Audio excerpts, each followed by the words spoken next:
اس بات میں دو رائے نہیں ہو سکتی کہ سیدنا حسین رضی اللہ تعالی عنہ کو جو کربلا میں شہید کیا گیا یہ کائنات کا بدترین ظلم تھا. جس نے آپ کی گردن مبارک پہ تلوار رکھی اس کی بدبختی میں دو رائے نہیں ہو سکتی. بہت ہی کوئی شقی اور بدبخت جو نواسہ رسول صلی اللہ علیہ وسلم کے قتل کی طرف بڑھا. بہت ہی کوئی بدبخت اور بدنصیب جو کوفہ کے گورنر ابن زیاد کے کہنے پر نواسہ رسول سے لڑنے کے لیے نکلا. جو اس ظلم کو ظلم نہیں مانتا وہ بھی اپنے آپ کو جہنم میں جانے کے لیے تیار کر رہا ہے. پھر کربلا میں ایک بڑا ظلم یہ ہوا کہ صرف سیدنا حسین ابن علی کو شہید نہیں کیا گیا, آپ کے ساتھ جتنے مرد تھے سب کو شہید کر دیا گیا. لیکن ہمیں پیغمبر صلی اللہ علیہ وسلم اور صحابہ کی سیرت میں کیا ملتا ہے؟ میں ایک آیت سے آپ کو سمجھاتا ہوں. مشرکین مکہ حضرت ابراہیم علیہ الصلاۃ والسلام کے نسب میں ہونے پر اور آپ سے محبت پہ بڑا فخر کیا کرتے تھے کہ ہم ابراہیم کی اولاد میں ہیں, ہم ابراہیم کے دین پہ ہیں. اللہ نے کیا فرمایا رسول اللہ صلی اللہ علیہ وسلم سے کہ ان اول الناس بابراہیم للذین اتبعوہ, اے نبی آپ ان سے کہہ دیجئے ابراہیم سے محبت کے خالی پیلی کے دعوے مقبول نہیں ہیں. ابراہیم کے زیادہ حقدار وہ ہیں جو ابراہیم علیہ السلام کی اتباع کرتے ہیں, اور یہ پیغمبر اور صحابہ یہ ابراہیم علیہ السلام کے دین کو فالو کرتے ہیں, اور تم ابراہیم کے دین کو فالو نہیں کر رہے, ان سے محبت کے دعوے دار ہو. تو خالی محبت کے دعوے داری اللہ کے ہاں مقبول نہیں ہے. اللہ کے ہاں وہ محبت کی دعوے مقبول ہیں جس میں آپ محبوب کو فالو کر رہے ہوں. سیدنا حسین ابن علی رضی اللہ تعالی عنہ جو جنت کے جوانوں کے سردار ہیں, آپ سے محبت کا دعویٰ اس وقت مقبول ہوگا جب آپ سیدنا حسین کی سیرت کو فالو کریں گے. رونا پیٹنا ماتم کرنا یہ سیدنا حسین اور اہل بیت کی سیرت نہیں ہے. صبر کرنا, ظالم کے سامنے ڈٹ جانا, جان کے خوف سے اپنی پالیسیوں سے پیچھے نہ ہٹنا, یہ سیدنا حسین ابن علی رضی اللہ عنہ کی سیرت ہے جو آج ہمیں کہیں بھی نظر نہیں آتی.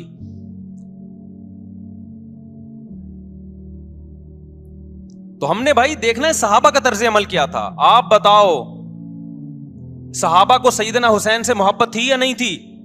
کیا غم کا پہاڑ ٹوٹا ہوگا جب اطلاع ملی ہوگی کہ سیدنا حسین ابن علی اور آپ کے اصحاب اور اہل بیت کو سب کو کربلا میں شہید کر دیا گیا ہے. کیا قیامت گزری ہوگی. کوفہ سے ایک شخص آیا نا, عبداللہ بن عمر سے پوچھنے لگا جو مارنے پر دم کا مسئلہ. انہوں نے فرمایا تم نے پیغمبر کے نواسے کو قتل کر دیا اور مسئلہ یہ پوچھ رہے ہو کہ جو مارنے پر دم آئے گا کہ نہیں آئے گا. ایک طرف تم نے پیغمبر کے نواسے کو قتل کر دیا کربلا میں, اور اب ہم سے آ کے مسئلہ پوچھتے ہو جو مارنا جائز ہے یا نہیں ہے. صحابہ کے ہاں یہ غم کم غم نہیں تھا. دیکھو حضرت معاویہ رضی اللہ تعالی عنہ کے ہاتھ پہ بھی حضرت حسین نے بیعت نہیں کی, لیکن بغاوت بھی نہیں کی. کیوں؟ بغاوت سے فتنے کا اندیشہ تھا. حضرت حسن جو حضرت حسین کے بڑے بھائی تھے, انہوں نے سیدنا معاویہ رضی اللہ تعالی عنہ کے ہاتھ پہ بیعت کی اور اس اختلاف کو ہمیشہ کے لیے اپنی کوشش کے مطابق ہمیشہ کے لیے ختم کر دیا.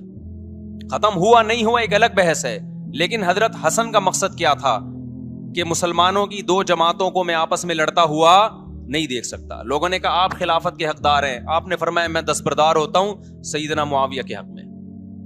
حضرت حسن بیعت ہو گئے حضرت معاویہ سے, اور یہ اختلاف کو کیا کر دیا؟ ختم. حضرت حسین بیعت نہیں ہوئے, لیکن حضرت حسین نے بغاوت بھی نہیں کی. ہر ایک کی اپنی رائے تھی, حضرت حسن کی اپنی رائے تھی. ان کا خیال تھا کہ بیعت ہونا مسلمانوں کے لیے زیادہ مفید ہے, ایک پاورفل حکومت ہوگی, ایک طاقتور ریاست ہوگی, ورنہ لڑتے رہیں گے آپس میں. حضرت حسین کا موقف یہ تھا کہ میں بغاوت تو نہیں کروں گا لیکن بیعت بھی نہیں ہوں گا, کیونکہ اگر بیعت ہو گیا تو اس سے جو خلفائے راشدین کے دور میں جو خلیفہ کی سلیکشن کا طریقہ تھا وہ طریقہ ختم ہو جائے گا. تو میں اگر اس طریقے کو نہیں لا سکتا تو اس کے خلاف کو پروموٹ بھی نہ کروں میں. یہ بھی ایک رائے تھی. میں سمجھا پا رہا ہوں اپنی بات؟ بھائی رائے کا اختلاف ہوتا ہے نا. نبی صلی اللہ علیہ وسلم نے فرمایا اذا اجتہد المجتہد فإن اصاب فلہ اجران وإن اخطأ فلہ اجر واحد. جب کوئی مجتہد اللہ کی رضا کو سامنے رکھ کے اجتہاد کرتا ہے, صحیح اور غلط کا فیصلہ کرنے بیٹھتا ہے, رائے یعنی اس کا مقصد اللہ کی رضا ہو, تو اگر وہ درست نتیجے پہ پہنچے تو 2 ثواب, غلط نتیجے پہ پہنچے تو بھی 1 نیکی اس کو ملتی ہے, اس لیے کہ اس کے بس میں جو خیر خواہی کا کے لیے جو تھا وہ اس نے کر دیا. رائے کا اختلاف ہوتا ہے. تو حضرت حسن رضی اللہ تعالیٰ عنہ بیعت ہوئے حضرت معاویہ کے ہاتھ پہ. سیدنا حسین نہ بیعت ہوئے اور نہ آپ نے بغاوت کی, خاموشی اختیار کی. حضرت معاویہ رضی اللہ تعالیٰ عنہ نے سیدنا حسین کو تلوار کی زور سے بیعت پر مجبور نہیں کیا, بلکہ نواسہ رسول کا خیال کیا اور وصیت بھی کی لوگوں کو. لیکن جب حضرت معاویہ کے بعد یزید جانشین ہوا, اس کی سب سے بڑی غلطی یہ تھی کہ اس نے نواسہ رسول صلی اللہ علیہ وسلم اور آپ کے ساتھ جو چند اہل بیت اور چند صحابہ تھے, اس وقت بھی حضرت حسین نیوٹرل تھے. نہ حضرت حسین نے بغاوت کا ارادہ کیا اور نہ بیعت کرنے کا ارادہ کیا. یزید ابن معاویہ کو چاہیے تھا کہ سیدنا حسین رضی اللہ عنہ کو اپنے حال پہ چھوڑ دیتا, اپنے والد کی طرح.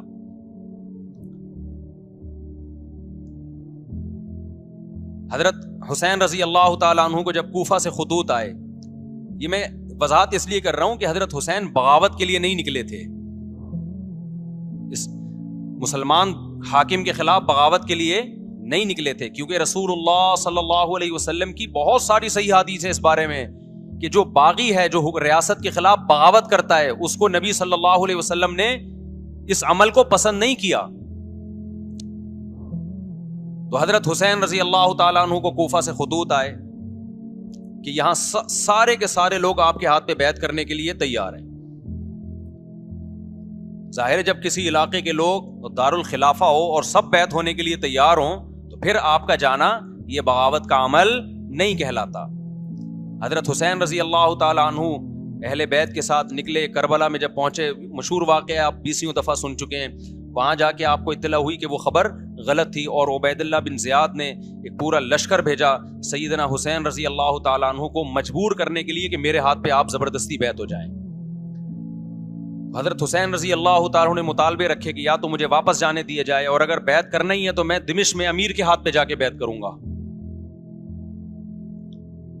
بہت معقول مطالبے تھے یہ.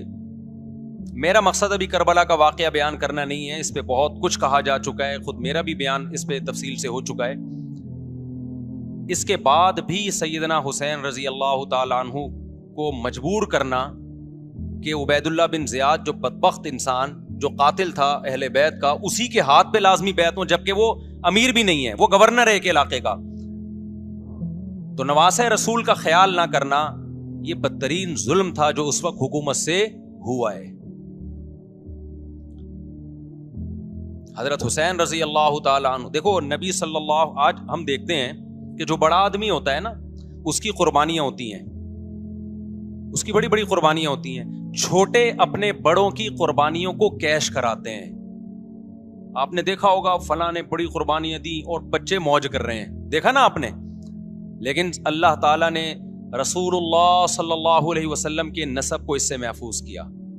ہمارے نبی کے 2 بیٹے حسن حسین, آپ کی نسل حضرت فاطمہ سے چلی ہے, دونوں شہید ہوئے ہیں. اس میں بہت بڑی حکمت تھی کہ پیغمبر صلی اللہ علیہ وسلم نے سب سے پہلے تربیت اپنے گھر والوں کی ہے. آج لوگ باہر فنٹر بنے ہوئے ہوتے ہیں, تبلیغیں کر رہے ہوتے ہیں, اپنے گھر کی ان کو پرواہ نہیں ہوتی. نبی صلی اللہ علیہ وسلم نے سب سے پہلے جو تربیت کی ہے کس کی ہے؟ حضرت حسن اور حسین کی ہے. تو جب کربلا میں آپ کو چاروں طرف سے گھیر لیا گیا اور آپ کو مجبور کیا گیا کہ آپ نے ابن زیاد کے ہاتھ پہ بیعت کرنا ہے, تو آپ نے اس ذلت کو گلے لگانے سے انکار کر دیا. آپ کو 100% یقین تھا کہ اتنے بڑے لشکر کے سامنے میں ٹھہر نہیں سکتا, اسباب کی دنیا میں فتح کی امید نہیں ہے. لیکن حضرت حسین رضی اللہ تعالی عنہ نے لڑنے کا فیصلہ کر کے اور شہادت کو قبول کرنے کا فیصلہ کر کے ابن زیاد اور اس زمانے کے حکمران جو اس قتل پہ راضی تھے, قیامت تک کے لیے ان پہ لعنت کے سلسلے کا دروازہ کھول دیا. بعض دفعہ اللہ بھی یہ چاہتے ہیں کہ بدبختوں کو ڈھیل ملے تاکہ ان کا جرم سنستدرجہم من حیث لا یعلمون. قرآن کہتے ہیں نا ہم ان کو ڈھیل دیں گے, ان کو برائی میں ہم آگے بڑھنے دیں گے, ایسے بڑھنے دیں گے کہ ان کو خود بھی پتہ نہیں چلے گا, تاکہ قیامت کے دن ان کا عذاب ان کو کئی گنا بڑھا کر دیا جائے. اب میرے بھائی ہمارے لیے کیا سبق ملتا ہے؟ جب یہ واقعہ ہوا عالم اسلام میں کوہرام مچ گیا, لیکن کیا اس واقعے کے بعد اہل بیت کی جو مقدس اور پاکیزہ عورتیں تھیں, کیا انہوں نے نوحہ کیا یا صبر کیا؟ آپ کا ضمیر کیا کہتا ہے, انہوں نے نوحے پڑے ہوں گے یا صبر کیا ہوگا؟ بولو بھائی, صبر کیا. عبداللہ بن عمر رضی اللہ تعالیٰ عنہ جو کوفہ والوں کو ملامت کیا کرتے تھے کہ تم جو مارنے کے مسئلے ہم سے پوچھتے ہو, تم نے حسین کا قتل کر دیا, تو یہ حضرت ابن عمر نے اسی لیے کہا نا کہ آپ کو اس کا غم ہوا تھا. تو ابن عمر کا عمل کیا تھا؟ کیا انہوں نے ماتم کیا؟ کیا انہوں نے چھروں سے اپنے آپ کو مارا؟ حضرت حسین کا قتل بھی ظالمانہ, اور اس سے پہلے سیدنا عثمان کا قتل بھی ظالمانہ. اگر نوحہ یا ماتم جائز ہے تو حضرت عثمان کی شہادت کے دن بھی جائز ہے, حضرت حسین کی شہادت کے دن بھی جائز ہے. اور اگر ناجائز ہے تو جیسے عثمان کی شہادت کے دن ناجائز, حسین کی شہادت کے دن بھی ناجائز ہے. سمجھ میں آ رہی ہے بات کہ نہیں آ رہی ہے؟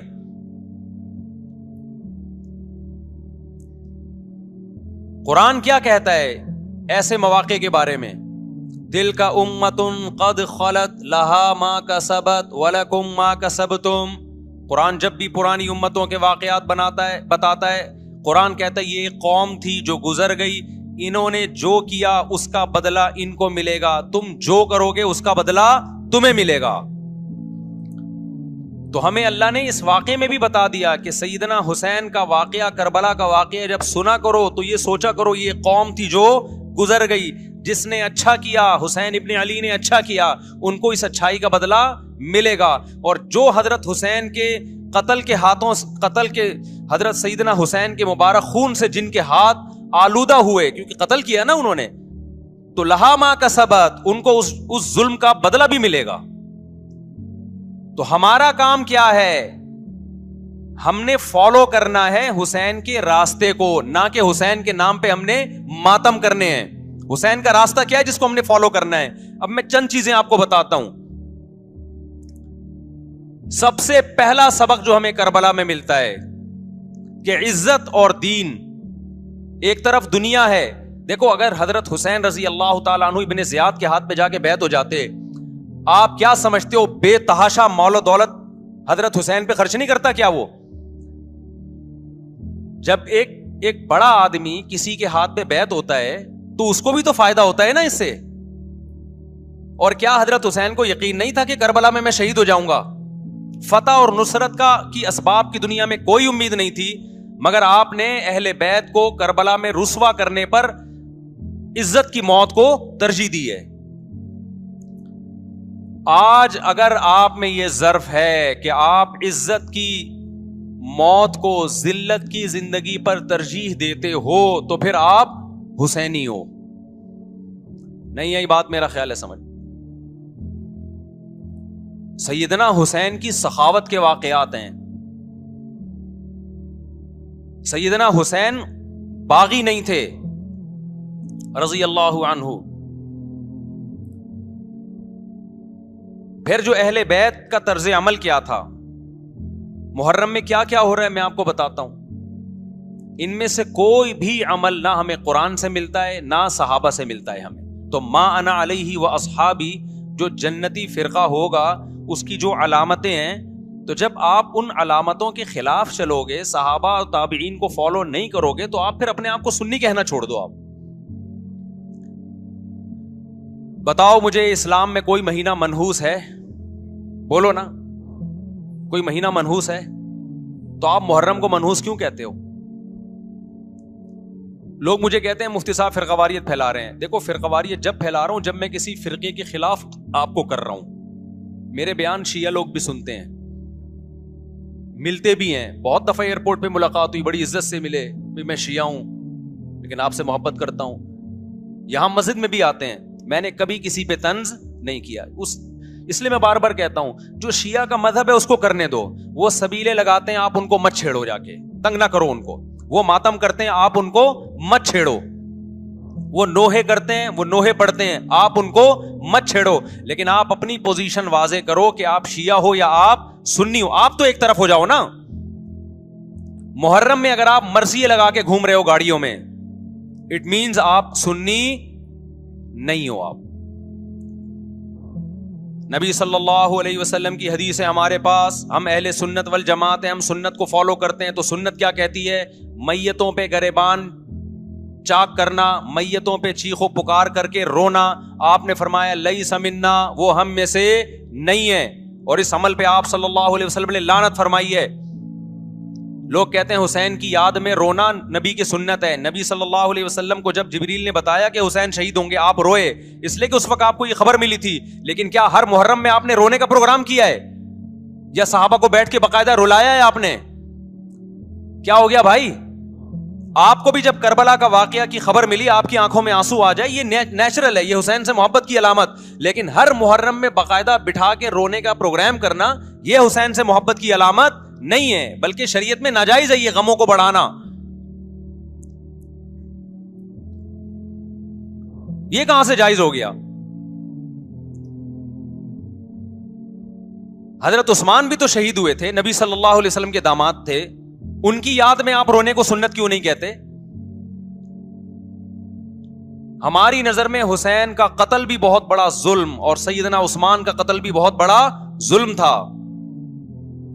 دونوں مظلوم تھے, دونوں مظلوم شہید تھے, ہمیں دونوں کی شہادت پہ غم ہے, لیکن اب اس غم کو مناتے نہیں ہیں. اسلام میں غم منانا سنت نہیں ہے.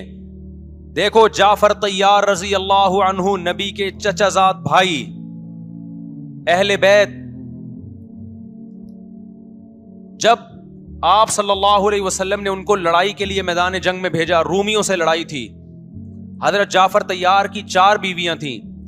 جب نبی صلی اللہ علیہ وسلم مسجد نبی میں بیٹھے, آپ کو فرشتوں نے اطلاع دی کہ جعفر طیار شہید ہو گئے. آپ صلی اللہ علیہ وسلم کی آنکھوں سے آنسو, یہ آنسو اس وقت نکلے جب عین شہادت کی اطلاع ملی ہے. اس وقت آنسوؤں کا نکلنا محبت کی علامت ہے. آپ نے صحابی رسول کو بھیجا کہ جاؤ آپ کی زوجات کو, بیویوں کو جا کے خبر دو کہ جعفر طیار شہید ہو گئے. کیا قربانی تھی صحابہ کی, آپ دیکھو ایسے جوان تھے جعفر طیار, خوبصورت جوان. غزوہ بدر میں جب مشرکین مکہ نے یہ نعرہ لگایا کہ حل میں مبارز, 3 سردار آئے, انہوں نے کہا پہلے تمہارے اندر سے 3 بہادر آئیں, ہم سے لڑیں. دیکھو عربوں میں یہ ہوتا تھا کہ جب جنگ کے لیے 2 فوجیں آمنے سامنے کھڑی ہوتی تھیں تو پہلے دونوں طرف کے بہادر ترین لوگوں کی لڑائیاں ہوتی تھیں کہ جب تک دونوں میں سے ایک قتل نہیں ہوگا لڑائی شروع نہیں ہوگی. تو آپ کو پتا ہے کہ اس میں بہادر ترین لوگ نکلیں گے نا, جو لڑنا جانتے ہوں. مشرکین مکہ کی طرف سے 3 یا 4 بڑے بڑے سردار آئے لڑائی سے پہلے, بدر میں لڑائی سے پہلے. انہوں نے نعرہ لگایا حل میں مبارز, کوئی ہے تم میں جو پہلے ہم سے لڑے. یعنی ادھر سے ہم 3 ہیں تو ادھر سے بھی کتنے چاہیے؟ 3 بندے. ادھر سے انصار صحابہ آئے. مشرکین مکہ نے کہا لیسو بی اکفائنا, یہ ہمارے جوڑ کے نہیں ہیں, قریشی ہاشمی چاہیے ہمیں, ہمارے نسب کے لوگ ہونے چاہیے. تو ادھر سے نبی صلی اللہ علیہ وسلم نے حضرت علی کو بھیجا اور حضرت جعفر طیار کو بھیجا. جن صحابہ کو بھیجا ان میں حضرت جعفر طیار بھی تھے.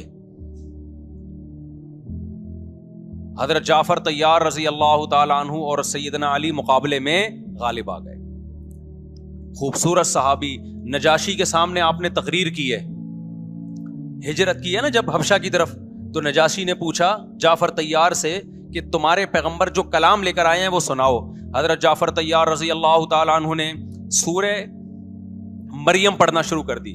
کاف ہا یا عین صاد ذکر رحمت ربک عبدہ زکریا اذ نادى ربه نداء خفيا قال رب اني وهن العظم مني واشتعل الراس شيبا ولم اكن بدعائك رب شقيا واني خفت الموالي من ورائي وكانت امراتي عاقرا فهب لي من لدنك وليا.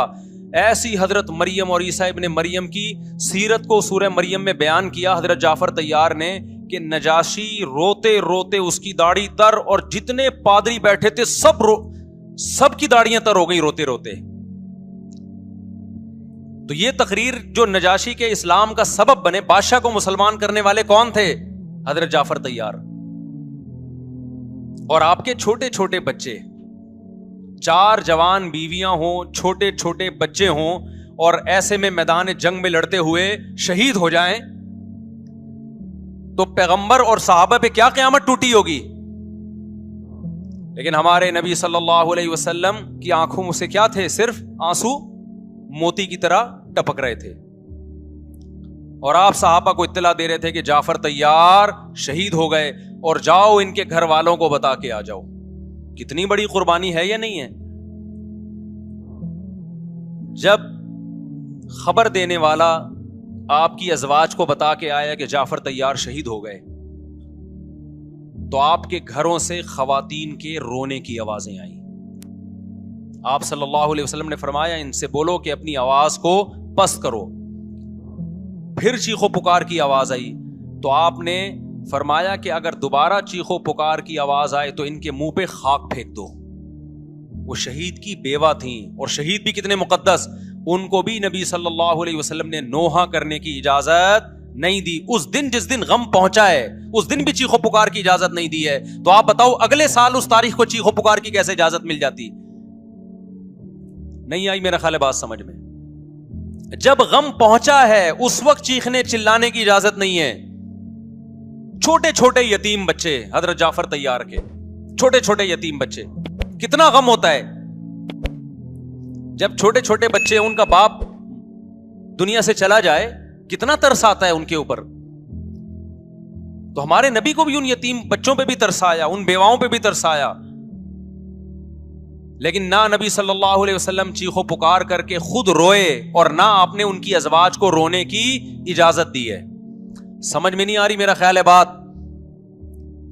میرا مقصد شیعوں پہ طنز کرنا نہیں ہے, ان کا جو مذہب ہے ان کو اس پہ چلنے دو. میرا مقصد ہے آپ اپنی پوزیشن واضح کرو کہ آپ ادھر ہو یا ادھر ہو.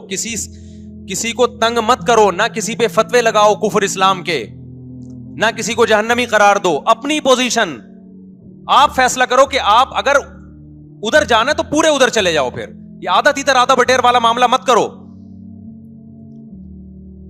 وہ ان کا مذہب ہے بھائی, ان کے علماء ان کو بتاتے ہیں کہ محرم میں کالے کپڑے پہننے ہیں, محرم میں ماتم کرنا ہے, محرم میں کو منحوس سمجھنا ہے, اس میں شادی بیاہ نہیں کرنا. ان کے علماء ان کو بتاتے ہیں, ان کو چلنے دو اس پر. دنیا میں بہت سے فرقے ہیں, بہت سے مذہب ہیں. ہم کسی کو نہ ختم کر سکتے ہیں, نہ کسی کے خلاف نفرت پیدا کر سکتے ہیں. اس سے کوئی چیز حاصل نہیں ہوگی. کسی سے نفرت کرنے کی ضرورت نہیں, کسی پہ فتوے لگانے کی ضرورت نہیں, لیکن آپ کو اپنی پوزیشن واضح کرنی پڑے گی کہ میں کہاں کھڑا ہوا ہوں.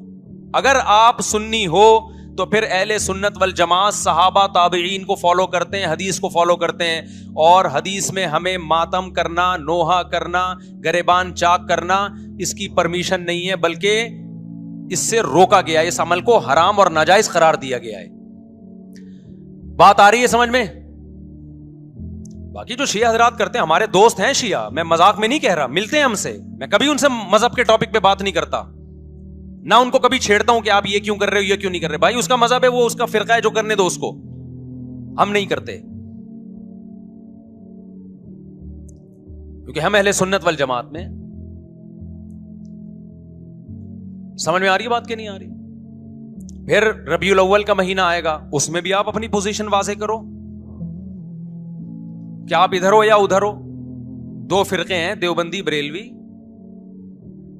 میں نہیں کہہ رہا کہ کون جنتی کون جہنمی, لیکن بر صغیر میں جن کو دیوبندی کہا جاتا ہے وہ نظر و نیاز تیجے 40 میں کے قائل بولو نہیں ہے. یہ ان کی کتابوں میں لکھا ہوا ہے, وہ اس کے قائل نہیں.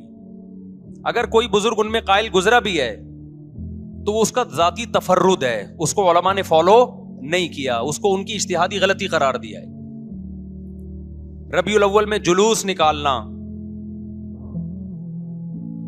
یا مزار بنانا یا مزاروں پہ جانا اس نیت سے کہ وہاں جا کے ہم کوئی قوالی پڑھیں گے یا کچھ بھی, ہمارے ہاں قبرستان جانا صرف اس لیے ہے کہ آخرت کی یاد تازہ ہو, بس اس کے علاوہ اور کوئی کانسیپٹ نہیں ہے. ہمارے ہاں قبر ایک بالش سے زیادہ اونچی بنانا جائز بولو نا نہیں ہے, قبر پکی کرنا جائز نہیں ہے, تیجے 40 میں کرنا جائز بولو نہیں. آج ایک صاحب آئے کہنے لگے میری ساس کا 40واں ہے, فجر میں کہنے لگے مجھے, کہہ رہے میں نہیں گیا تو بڑا مسئلہ ہو جائے گا. میں نے کہا بھائی ایک فیصلہ کرو, گرین چینل یا وائٹ چینل, ایک طرف ہو جاؤ بھائی, کیونکہ وائٹ چینل میں یہ جائز نہیں ہے, نہ 40واں ہے نہ تیجا ہے. اب لوگ مذاق اڑاتے ہیں مر گیا مردود نہ فاتحہ نہ درود, بھائی کچھ بھی کہتے رہو تو پھر پورے ادھر کو ہو جاؤ, یا تو پورے وائٹ ہو جاؤ یا پورے کیا ہو جاؤ, پورے گرین ہو جاؤ. پھر تیجا بھی کرو, 40واں بھی کرو, برسی بھی کرو, اور پھر اس کے بعد جھنڈے بھی لگاؤ ہرے رنگ کے. میں نہیں کہہ رہا دیوبندی صحیح ہے یا بریلوی صحیح ہے, دیکھو میں یہ بحث نہیں کر رہا, میری بات کو غلط نہ لے کے جانا. میں کہہ رہا ہوں آپ اپنی پوزیشن واضح کرو, صحیح غلط تو اگلا مرحلہ ہے, آپ کیا ہو آپ کو تو یہی نہیں پتا چل رہا. آپ ربیع الاول میں ہرے جھنڈے لے کے گھوم رہے ہو, رمضان میں آپ وائٹ چینل بنے ہوئے ہو, محرم میں آپ بلیک چینل بنے ہوئے ہو, تو پتہ ہی نہیں چل رہا تو ہے کیا بھائی. جب 73 فرقوں میں ایک جنتی ہے تو ایک کو فالو کرو نا جس کو جنتی سمجھتے ہو. اگر آپ سمجھتے ہو کہ بلیک چینل یا شیعہ فرقہ جنتی ہے تو پورے شیعہ ہو جاؤ بھائی. اگر آپ سمجھتے ہو بریلوی فرقہ جنتی ہے تو پورے بریلوی ہو جاؤ. تو جس کو سمجھتے ہو وہ بن جاؤ, لیکن پورے بنو, ادھورے مت بنو, آدھا آدھا نہ لو. بات سمجھ میں آ رہی ہے؟ میں پھر بتا رہا ہوں, نہ میں کسی کو جنتی کہہ رہا ہوں نہ جہنمی. میں یہ نہیں کہہ رہا دیوبندی جنت میں جائیں گے یا بریلوی جائیں گے یا شیعہ جائیں گے, یہ تو اللہ فیصلہ کرے گا. ہم تو وہ کریں گے جو ہماری کھوپڑی میں آ رہا ہے. ہماری کھوپڑی میں یہ آ رہا ہے کہ جس کو بھی کرو تو ایک کو کرو پورا, تاکہ ایک طرف ہو جاؤ. آدھے تیتر آدھے بٹیر مت بنو آپ, اور دوسرے کو چھیڑو بھی نہیں, چھیڑنے کی بھی ضرورت نہیں ہے. کوئی جو کر رہا ہے کہ بھائی اس کا مذہب ہے. دیکھو ہندو مندر میں جاتا ہے نا, ہماری رائے کے مطابق صحیح کر رہا ہے غلط کر رہا ہے, غلط کر رہا ہے, لیکن ہم چھیڑتے ہیں کیا؟ اسلام نے اجازت دی اس کو چھیڑنے کی کہ ہندو جا رہا ہے اس کو پکڑ کے لا کیوں جا رہا ہے بھائی؟ اسلام بولا ہے بھائی لکم دینکم ولی دین, تمہارے لیے تمہارا دین, ہمارے لیے ہمارا دین. لا اکراہ فی الدین, دین میں زبردستی نہیں ہے, جو کر رہا ہے اس کو کرنے دو. تبھی اسلامی تاریخ میں کوئی ایک مندر بھی ہمارے علم میں نہیں ہے کہ اس میں ہندوؤں پہ پابندی لگی ہو کہ مندر نہیں جا سکتے. جب تک اسلامی حکومتیں رہی ہیں, ہندوستان میں 1000 سال مسلمانوں نے حکومت کی ہے, اگر ہندوؤں کو مندر جانے سے روک دیتے تو آج یہ مندر ختم ہوتے. اسلامی حکومت جب ختم ہوئی ہے تو بھی مندر, لاکھوں کی تعداد میں مندر تھے. اسلام مسجد جانے کا حکم دیتا ہے یا چرچ جانے کا؟ بولو. مسجد. چرچ جانے کو غلط سمجھتا ہے کیونکہ وہاں غیر اللہ کی, عیسیٰ ابن مریم کی عبادت ہو رہی ہے. لیکن کیا اسلام آپ کو پرمیشن دیتا ہے کہ کوئی عیسائی چرچ جا رہا ہو تو آپ اس کو روکو کہ تو کیوں جا رہا ہے بے, مسجد میں آ؟ اجازت دیتا ہے؟ یا اسلام یہ کہتا ہے کہ اس سے بدتمیزی شروع کر دو آپ؟ بولو کیا ہو گیا؟ آپ کو سبق یاد کرا رہا ہوں میں, بدتمیزی شروع کر دو. یا اسلام یہ اجازت دیتا ہے کہ اس سے اچھا سلوک نہ کرو؟ قطعاً اجازت نہیں, بلکہ قرآن تو کہہ رہے ہیں ان اللہ یحب المقسطین, جو غیر مسلم تم سے لڑ نہیں رہے میدان جنگ میں, ان سے تمہیں اچھا سلوک کرنا پڑے گا, کیونکہ اللہ اچھا سلوک کرنے والوں کو پسند کرتا ہے. صحابہ کرام غیر مسلموں کو بھی ہدیے دیا کرتے تھے, نبی صلی اللہ علیہ وسلم نے یہودیوں کو بھی ہدیے دیے. تو جو مذہب اسلام کی طرف منسوب نہیں ہے, جب ہمیں ان سے اچھے سلوک کا حکم ہے, تو جو مذہب اسلام کی طرف منسوب ہیں, قطع نظر اس سے کہ وہ اس دعوے میں سچے ہیں یا جھوٹے, یہ تو بحث ایک الگ ہے, لیکن نسبت کس کی طرف کر رہے ہیں؟ اسلام کی طرف. تو ہمیں ان سے بدتمیزی بدسلوکی کی کہاں سے اجازت ہوگی؟ تو میں نہیں کہہ رہا کہ آپ شیعہ بریلویوں سے دشمنی کرنا شروع کر دو, ان کی دعوتیں اٹینڈ نہ کرو, ان سے کاروبار چھوڑ دو, یا ان کو جا کے تنگ کرو, کیوں سبیل لگا کے بیٹھے ہو, کیوں ماتم کر رہے ہو. یہ کام مت کرو آپ. ہمارا ملک اس فرقہ واریت کا متحمل نہیں ہے, سے فساد پھیلتا ہے. لیکن اپنی پوزیشن آپ واضح کرو, ایک لکیر ہے آپ کھینچ دو. اگر کوئی شخص آپ کے سامنے صحابہ کو برا بلا کہتا ہے, آپ بولو بھائی یہ میری باؤنڈری کیا ہو رہی ہے, کراس, میرے سامنے آپ کو ان بزرگوں کے خلاف بولنے کی اجازت نہیں ہے جن سے مجھے عقیدت ہے. اگر یہ کام آپ نے کیا تو ہماری اور آپ کی راہیں الگ الگ. آپ کا جو مذہب ہے بھائی، آپ بند کمرے میں، آپ کے امام بارگاہ میں، آپ کے مسجدوں میں یا جہاں بھی ہے وہ آپ کا نجی معاملہ ہے. ہمارے سامنے آپ نے کوئی ایسی بات نہیں کرنی جو ہمارے عقیدے کے خلاف ہو. تو آپس میں دوستی رہے گی. اب دیکھو عیسائی آپ سے ملتا ہے، آپ گپ شپ کرتے ہو، کھانا کھاتے ہو، لیکن عیسائی بار بار بولے میں آپ کے نبی کو نہیں مانتا، میں آپ کا نبی، آپ بولے گا بھائی تو نہیں مانتا تو ہم نے کب کہا کہ مان تو، لیکن میرے سامنے بار بار کیوں کہہ رہے کہ میں تیرے نبی کو نہیں مانتا؟ یہاں سے آپ کی اس کی دوستی کیا ہو جائے گی؟ پھر ختم. تو غیر مسلموں کے بھی دو قسمیں، کسی بھی مسلک کے لوگوں سے ملو، کسی بھی فرقے کے لوگوں سے ملو، کوئی جھگڑا نہیں، کوئی بحث نہیں، ایک دوسرے کو کھانا بھی ہے، ایک دوسرے کو کھلانا بھی ہے، ایک دوسرے سے کھانا بھی ہے، ایک دوسرے کی دعوتوں میں بھی شرکت کرنی ہے. جہاں مذہب کا معاملہ آئے تو پھر آپ کسی سے بحث نہ خود کرو نہ کسی کو کرنے کی اجازت دو. اگر کوئی کچھ سیکھنا چاہتا ہے تو آپ بولو بھائی علماء کے پاس آ جاؤ، آپ کو کوئی اشکال ہے تو ہم وہاں آپ کا اشکال حل کر دیں گے. اس سے آگے بڑھنے کی کوشش بولو مت کرو، اس سے ملک میں امن ہوگا. باقی فرقے ہمیشہ سے ہیں بھائی، آج کوئی نئے تھوڑی ہیں، اور یہ ہمارا کام تھوڑی ہے فرقے ختم کرنا. یہ تو عیسیٰ ابن مریم جب نازل ہوں گے، حضرت مہدی آئیں گے، وہ تلوار کی طاقت سے ختم کریں گے، ان کے پاس یہ اتھارٹی ہوگی کہ وہ فرقوں کو ختم کریں. آپ نے یہ کرنا ہے کہ دوسرے کے مسلک کو چھیڑنا نہیں ہے اور اپنا چھوڑنا نہیں ہے. مسئلہ آپ کے ساتھ یہ ہو رہا ہے کہ دوسرے کو چھیڑ بھی رہے ہو اور اپنا چھوڑ بھی رہے ہو، دونوں الٹے کام کر رہے ہو. ایک طرف بحث کر رہے ہوتے تم ایسے اور دوسری طرف وہی بنے ہوئے ہوتے تھوڑے دنوں میں جا کے. ہاں وہ بتا رہا ہوں وہ نظر و نیاز والی نہیں، وہ سب کو پتا ہے. ہاں ایسی دعوت نہ ہو جس میں بدعت کی تائید ہو. تو آپ جو کر رہے ہو نا وہ یہ کر رہے ہو، دوسرے کو چھیڑ بھی رہے ہو جس سے ملک میں بدامنی پھیل رہی ہے. تقریریں سنو، شیعہ ایسے، بریلوی ایسے، دیوبندی ایسے، اہل حدیث ایسے، تقریروں سے کیا پھیل رہی ہے؟ نفرتیں. اور پھر محرم میں آپ خود شیعہ بنے ہوئے ہوتے ہو، ربیع الاول میں آپ گرین چینل بنے ہوئے ہوتے ہو، اور رمضان میں آپ وائٹ چینل بنے ہوئے ہوتے ہو. سعودی عرب میں سارے وائٹ ہو جاتے ہیں، جا کے سعودی عرب جو بھی جاتا ہے سارا وائٹ چینل. پیغمبر کی قبر پہ کوئی دھمال نہیں، کوئی قوالیاں نہیں، وہاں کھڑے ہوں گے تمیز سے سلام پیش کر کے آگے نکل جائیں. وہاں کوئی چیخو پکار نہیں، وہاں جا کے سارے کیا ہو جاتے ہیں؟ وائٹ، کیونکہ وہاں حکومت کا ڈنڈا ہے. ٹھیک ہے نا؟ تو گورنمنٹ کے پاس تو یہ اختیار ہے بھائی ڈنڈا چلائے، ہمارے پاس یہ اختیار نہیں. ہم تو تمیز سے بات کریں گے، سمجھائیں گے، محبتیں پھیلائیں گے، کیونکہ جب عوام ڈنڈا چلاتی ہے تو اس سے اصلاح کم اور فساد زیادہ ہوتا ہے. تو میں بار بار کہہ رہا ہوں بھائی دوستیاں رکھو، کوئی دفتروں میں شیعہ سنی لڑائی نہ ہونے دو، یہ غلط ہے. محبتیں پھیلاؤ لیکن مسلک کو چھوڑنا نہیں ہے. جب کوئی آپ سے کہے محرم میں یہ کام کرو، بولو بھائی ہم چونکہ اہل سنت والجماعت میں سے ہیں، ہم چونکہ سنی ہیں، لہذا ہمارے ہاں کوئی مہینہ ہمارے مذہب کے مطابق منحوس نہیں ہے. پھر کوئی آپ کو اصرار کرے نہیں ہے، آپ بولو بھائی ہم تم پہ اپنا مسلک تھوپ رہے ہیں کیا؟ تم جلوس نکالتے ہو، تم ماتم کرتے ہو، ہم تو نہیں تمہیں روکتے آ کے، بلکہ گورنمنٹ تمہیں تحفظ دیتی ہے، سیکیورٹی دیتی ہے گورنمنٹ تمہیں. تو جب ہم اپنا مسلک تم پہ نہیں تھوپتے تو تم اپنا مسلک ہم پہ کیوں تھوپ رہے ہو بھائی؟ تو ہم محرم میں بھی شادی کریں گے، ربیع الاول میں بھی کریں گے، سفر میں بھی کریں گے، رمضان میں بھی کریں گے. ہم نے تو 4 کرنی ہے. ہم مہینوں کے حساب سے شروع کر دیں تو پھر ہمارے تو بڑے مسئلے ہو جائیں گے بھائی. سمجھ میں آ رہی ہے بات کہ نہیں آ رہی؟ حضرت جعفر طیار اہل بیت میں سے تھے، کتنی زوجات تھیں؟ 4 تھیں. حضرت علی کی کتنی تھیں ایک وقت میں؟ حضرت فاطمہ کے دنیا سے جانے کے بعد 4 تھیں. یہ بھی ہے سنت میں، نکاح کو فروغ دو، یہ اہل بیت کا طریقہ ہے تاکہ سوسائٹی میں زنا کم ہو، بیوہ طلاق یافتہ عورتوں کو ٹھکانہ ملے. خیر، تو اب میں بات سمیٹ کے ختم کر رہا ہوں. لوگ کہتے ہیں محرم میں ہم نکاح کیوں کریں بھائی؟ فرض واجب تو نہیں ہے نا، چلو حرام نہیں ہے لیکن فرض بھی تو نہیں ہے نا. لوگ یہ بھی کہتے ہیں، دیکھو جب قرآن نے کسی چیز کو حلال قرار دیا ہو نا تو قرآن اس کو پسند نہیں کرتا کہ آپ عملاً اس کو حرام کر دو.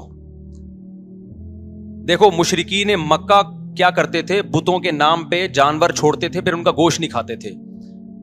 اللہ نے فرمایا کہ تم نے ایک خدا کی حلال کردہ چیز کو کیسے حرام کر دیا تم نے؟ نبی صلی اللہ علیہ وسلم نے قسم اٹھائی میں شہد نہیں کھاؤں گا، آپ نے فرمایا لما تحرم ما احل اللہ لک، اے نبی جو چیز اللہ نے آپ کے لیے حلال کر دی آپ کیسے اپنے اوپر حرام کر رہے ہیں؟ اس سے پتہ چلتا ہے کہ اگر آپ محرم میں نکاح کرنا چاہتے ہیں لیکن آپ یہ سوچ کے ڈیلے کر دیتے ہیں کہ بھائی اس مہینے میں لوگ نکاح کو برا سمجھتے ہیں، تو یہ ڈیلے کرنا آپ کے لیے ناجائز ہوگا، کیونکہ لما تحرم ما احل اللہ لک، اللہ نے جس چیز کو تمہارے لیے حلال کیا تم نے کس دلیل کی بیس کے پر اپنے اوپر پابندی لگائی ہے اس پر؟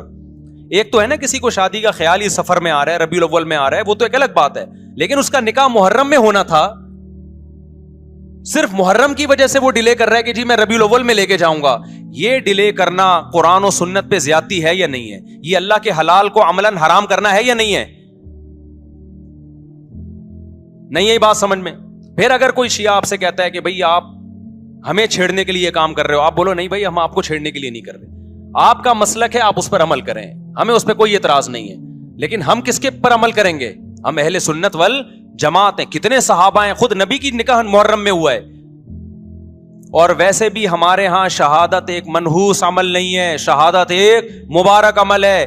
10 محرم پہلے سے فضیلت والا دن تھا، محرم پہلے سے فضیلت والا مہینہ تھا، حسین ابن علی کی شہادت سے اس مہینے کے تقدس کو 4 چاند لگ گئے ہیں اور مقدس ہو گیا یہ مہینہ۔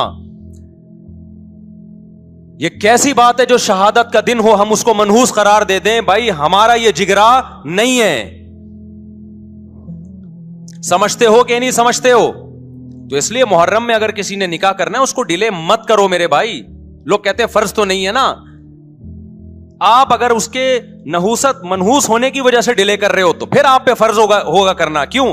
اس آیت کی روشنی میں لما تحرم ما احل اللہ لک، اے نبی جس چیز کو اللہ نے حلال قرار دیا آپ کس دلیل کی بیس پہ اس کو اپنے اوپر حرام کرتے ہیں؟ سمجھتے ہو کہ نہیں سمجھتے؟ تو اسی طرح یہ جو باقی کام محرم میں ہو رہے ہیں، مرثیے سن رہے ہیں لوگ، نوحے سن رہے ہیں، رکشے والوں نے بھی لگائے ہوئے ہیں، تو بھائی شیعہ حضرات کا مسئلہ کہ ان کو کرنے دو، آپ یہ عمل مت کرو۔ اگر آپ سنی ہو تو پھر اہل سنت والجماعت کے ہاں میتوں پہ رونے کے مرثیے یہ جائز نہیں ہے، کیونکہ اس سے غم بڑھتا ہے۔ ہمارے نبی نے جعفر طیار رضی اللہ عنہ کی زوجہ کو، جن کا حقیقی غم تھا اس وقت، ان کو نہیں رونے دیا، تو ہمیں کیسے آپ صلی اللہ علیہ وسلم چیخو پکار کی اجازت دیں گے؟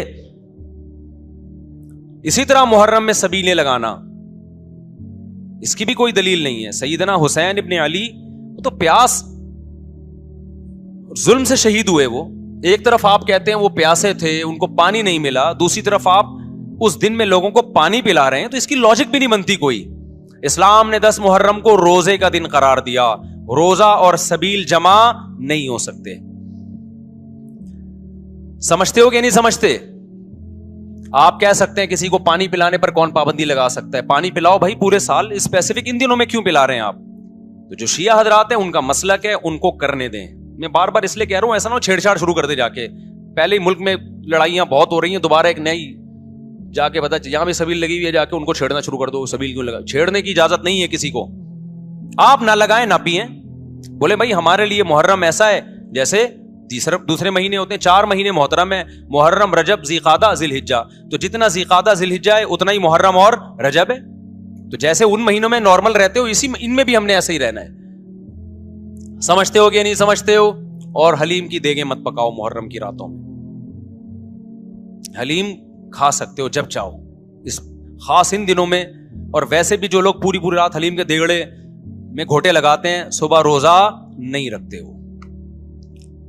کیا خیال ہے جب آپ پوری رات دیگڑے میں گھومتے رہو گے؟ دیکھا نہیں ہے پوری رات دیکھ کے اندر گھومتے رہتے ہیں، جیسے موت کے کنویں میں نہیں بائک چلاتا بندہ، تو صبح روزہ رکھے گا ایسا آدمی؟ تو یہ ساری چیزیں آپ کو اس کام سے روکتی ہیں جو سنت سے ثابت۔